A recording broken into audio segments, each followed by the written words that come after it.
Hello guys, welcome back to our video. Today we will be talking about something a lot different than we usually do.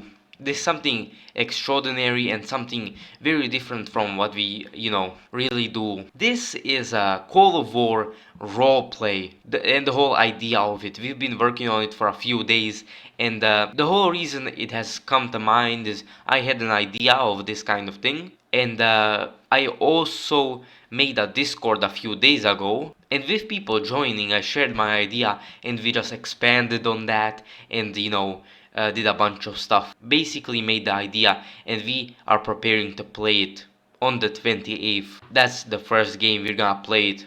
This is gonna be something really interesting, something totally different than usual, Call of War. Something professional, something better, something that we can all have fun doing, and something with a lot of options and something super expandable and very interesting. Today I will be showing you some of the Call of War rules and also the map and things like that that are made for this Call of War roleplay, because this is an insane concept and it can be expanded so much, and that's the whole idea of it. People, okay, the difference here is we play professionally and people just can expand like that and stuff. So there are just many concepts made, nerve nations, buff nations, do some things about AI nations and things like that. If you look at the most basic rules, basic of rules, we see no using gold, must be active, non-aggression pacts, cannot be broken, are set for a certain amount of time, and you don't pick random countries, your country is assigned to you. As you can see, countries are decided before the game. You can also switch ideology, but you can only switch once per game. Ideology depends on quite a few things, quite a lot of things change because of your ideology. You cannot spam newspapers, you can't debate, you can't argue on the newspapers. We are playing this game professionally. Also, you cannot research nukes. These are some of the most basic rules. We are expecting to expand the rules as well, since this is just the start and this is gonna be just the first game. Additional info is quite a lot of things. As a country, let's say you're democratic and you are France, you can either join the Allies or a faction, something like that. Of course, the faction needs or coalition needs to show what it's really about, if it's democratic, if it's communist, or if it's fascist. Also has to have an icon based on that and things like that. And only fascist nations can join fascist coalitions. Same with communism, same with democracy. They can also stay neutral. So if you stay neutral, other nations can guarantee your independence, but we'll talk about that later. Things like puppeting can also be a possibility if countries agree on that. So yeah, you can surrender as a country. So imagine you're playing France, of course, and you surrender to Germany. Germany can have the choice of annexing all of you, or they can set up a puppet of you. So in this case, they could set up a puppet. And also in these peace talks, the winning country, or Germany in this case, can ask for more land. So for example, hey France, give me Paris. If they don't agree, the war will keep going, I guess, until they do, or until they are both, or the winning country is satisfied. They can also be forced to pay war reparations, so you will need to pay resources, money, and things like that because of the war if you started, especially,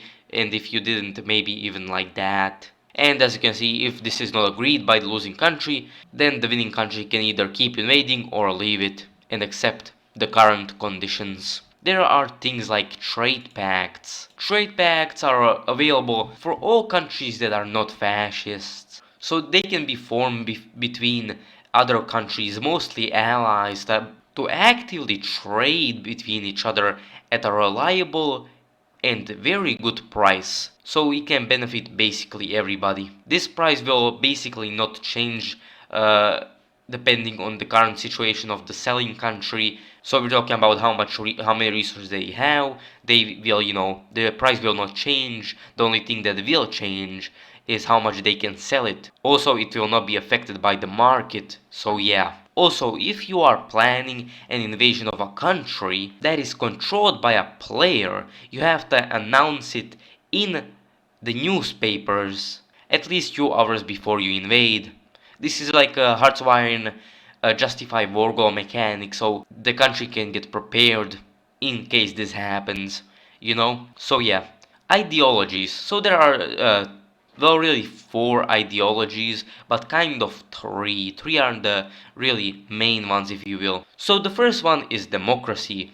Democracies altogether can declare war until day 5, and past day 5 they can only declare war if they have claims on the land. So for example, the USSR has claims on the Baltics, so they can attack them. More accurately, the UK has claims on Ireland, so they can attack them and take them out after day 5 days. They can also trade in both the market and they can have trade pacts. And this is basically just meant to get democracies ahead of fascists. Basically, is supposed to benefit them, develop their nation more, and help them, fight against fascism and get stronger.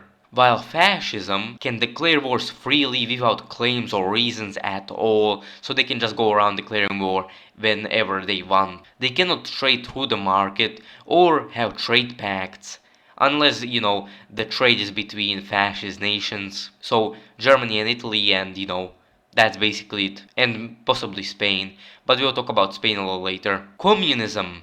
Now, communism can declare war at any time, doesn't have to wait till day 5 if they have claims on the nation's land.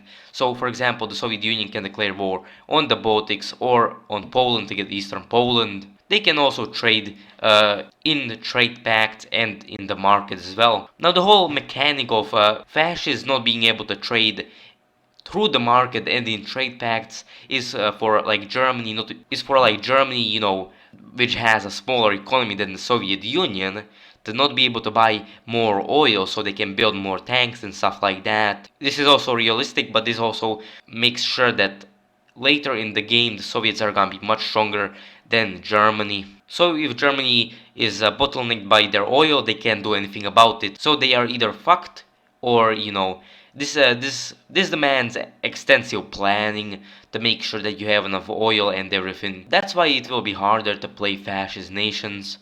If you play well though, this may not even be a big problem. This explains trade pacts further. Trade pacts are pacts made by nations to have trade between them at a stable, reliable price. This price will not change no matter the need of the resource for the selling country, or will it be affected by the market price. This means they will have a price, let's say 8 money per steel, and this will not change, at least for the most part. This is designed to develop non-fascist nations quicker and get them ahead of the non-fascists, so non-fascist nations have an upper hand on fascist nations and can have a chance to take them out later on. Next we move on to claims. Almost every country has claims, but the only ones that have are non-fascists. You need claims to declare war on a country if you are not fascist. That's why fascists don't need them. These are some of the claims, we'll probably add more.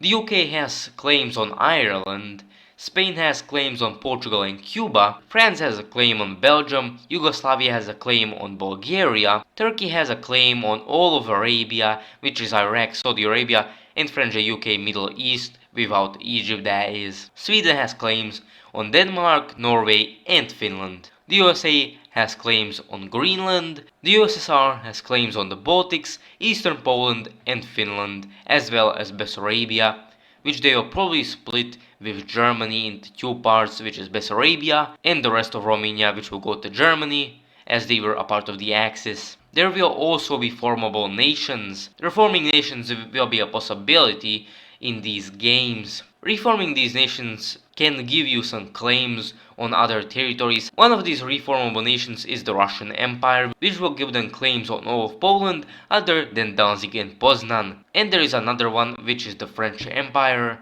If they reform the French Empire, they will get claims on the Netherlands, Luxembourg, and Spain. For these nations to be formed, you do need to be a certain ideology though. So as you can see, the Russian Empire and the French Empire, the first two examples are monarchies, empires, or non-aligned, as you will. Now we go on to switching ideologies. Countries can switch ideologies only once per game and only at the start of the game. Switching ideologies takes time depending on your current ideology. And if you are currently switching ideology, then you cannot be in a coalition. And when you finish that and become a new ideology, you can join a coalition aligned with your new ideology. You can also stay neutral, but you can definitely join coalitions as well. This says how long it will take you to transform from one ideology to another. So democracy to fascism, 4 days. From democracy to communism, 3 days. From democracy to non-aligned, 3 days. From fascism to democracy, 4 days. From fascism to communism, 5 days. From fascism to non-aligned, 3 days. Communism to democracy, 3 days. Communism to fascism, 5 days. Communism to non-aligned, 4 days. Non-aligned to democracy, 3 days. Non-aligned to fascism, 3 days. And non-aligned to communism, 4 days. This kind of makes sense because going from fascism to communism or communism to fascism takes 5 days and the most, because fascists and communists are natural enemies. Now we can look at starting ideologies. So France starts as a democracy, the UK also as a democracy, Germany as fascist, USSR as communist, US as a democracy, Yugoslavia non-aligned or a monarchy if you will, Italy is fascist, Turkey is non-aligned, Sweden is non-aligned, and Spain is fascist. There's a single unique country as well. There will probably be more, but for now there's just Spain. Spain is a fascist country, but is neutral at the start of the game.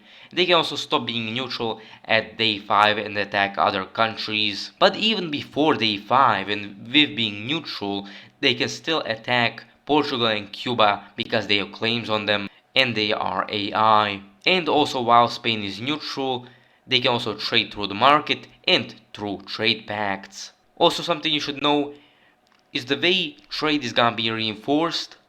That fascists will not be able to trade through the market is by trade embargoes. Last thing here is neutrality. Some countries start neutral and you can also become neutral if you want. In this state you will not be able to attack other player countries. You also can't pick sides or help any other countries, but they can trade and have trade pacts. Also a unique thing for them is that their independence can be guaranteed by other nations. So that's a cool little thing. This is just a little bit of the rules and info about the Call of War roleplay. If you wanna learn more and wanna play this, you should come to the Discord. I will leave a link to it in the description or in the comments. So I definitely recommend that you join this. This will be extremely fun to play. We will also be playing on the Blitzkrieg map mode, so that is a good thing to know. But anyway, we are just gonna end it here. Thank you so much for watching. Hopefully you guys joined the Discord. Hopefully you like this Call of War roleplay idea. And goodbye.